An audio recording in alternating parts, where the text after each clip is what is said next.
également sur l'application France 3 Régions.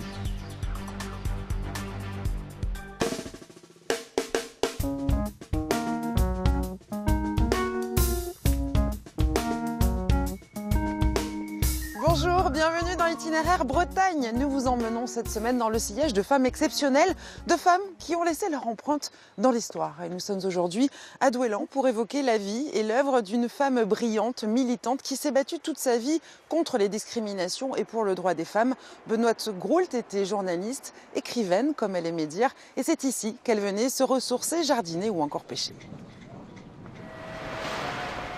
Si j'ai choisi la Bretagne, c'est parce que j'y ai passé toutes mes vacances d'enfant. J'y passe aujourd'hui à peu près la moitié de ma vie. Et quand j'y suis pas, j'en rêve. Je crois que quand je dis chez moi, c'est toujours à cette partie de Cornouailles que je pense, entre Concarneau et Lorient. Bien qu'elle soit née à Paris, Benoîte Groult s'est toujours sentie bretonne. C'est à Névé qu'elle prend d'abord un pied-à-terre avant de s'amouracher du petit port de Douélan et de cette maison de douanier. Ici, Benoîte et son mari Paul Guimard profitaient de leur passion commune pour la pêche. Milo était leur voisin et ami pendant plus de 30 ans. Ils avaient un petit bateau, ils avaient un gros bateau au départ, la Constance. Oui, c'est la Constance. Et par la suite, ils ont acheté une petite embarcation. Ils allaient en mer tous les deux. Lever des casiers, s'amuser, quoi. Ils avaient l'amour des casiers, ils levaient le casier et s'ils pêchaient un homard, c'était grandiose. Ah ouais, si. Dans le village, tout le monde connaissait Madame Groult, qui malgré sa carrière et ses amitiés prestigieuses vivait au plus près des habitants.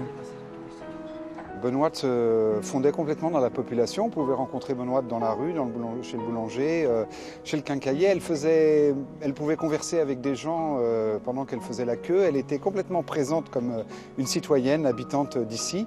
Elle était parmi nous et elle évoluait avec nous.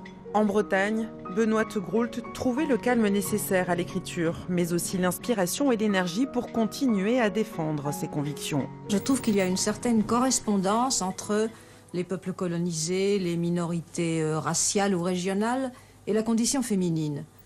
Parce que de même qu'on a fait taire la Bretagne, qu'on l'a exploitée, qu'elle n'a pas eu droit à son identité, eh bien les femmes aussi se sont tues très longtemps.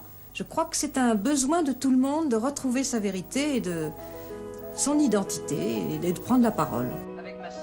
Et son identité, Benoîte Groult l'affirme avec force en 1975 dans son livre Ainsi soit-elle.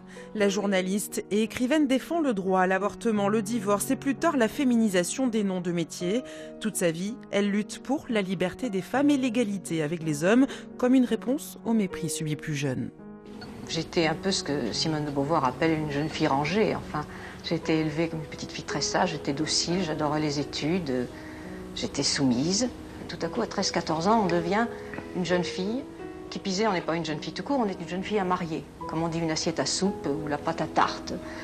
L'important, c'est de trouver un mari. Ça m'a beaucoup humiliée. Je me suis résignée sur le moment parce que c'était pas une génération de révoltés, en 39, 40, 45. Mais je crois que cette jeunesse m'est remontée à la gorge 20 ans plus tard et que ça m'a aidée à devenir féministe. Au crépuscule de sa vie, Benoîte Groult continuait de se battre pour le droit de mourir dans la dignité. Elle s'est éteinte le 20 juin dernier à 96 ans.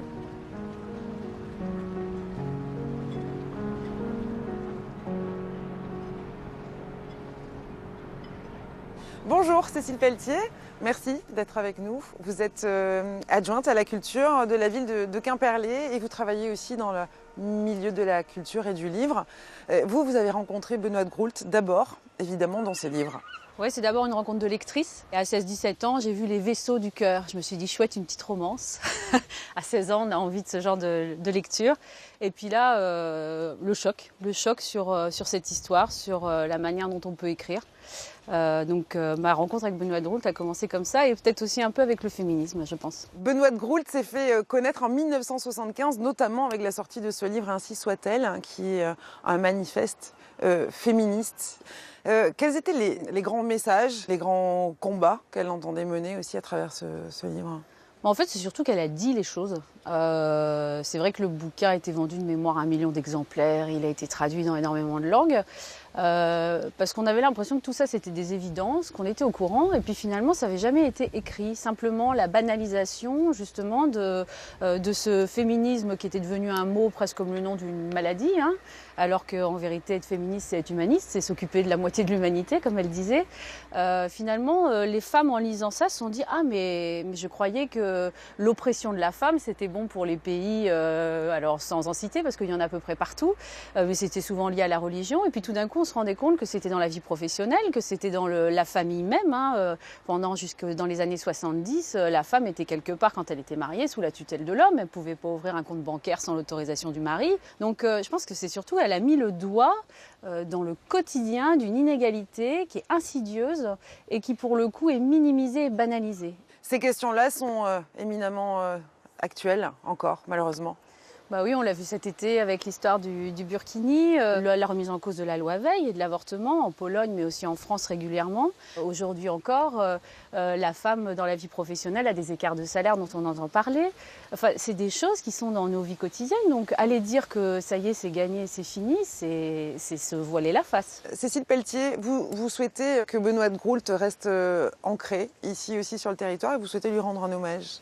Oui, alors un hommage, on continuera à le faire à la médiathèque en parlant de ses livres, mais du coup on a décidé de donner son nom à la salle de spectacle de Quimperlé où se passe aussi toute la vie associative, nos conseils municipaux, donc une salle citoyenne et culturelle qui s'appellera désormais l'espace Benoît de Groult. Ses paupières se sont définitivement closes, mais les pages de ses livres continuent à s'ouvrir, donc c'est important pour nous de marquer ça. Merci Cécile Pelletier.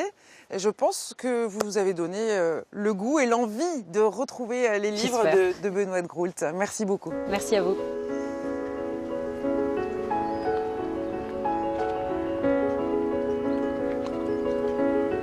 C'est la fin de notre itinéraire. Avant de nous quitter, je vous conseille un ouvrage, Ainsi soit Benoît de Groult, signé Catel, un roman graphique qui nous raconte l'histoire de Benoît de Groult, mais aussi cette rencontre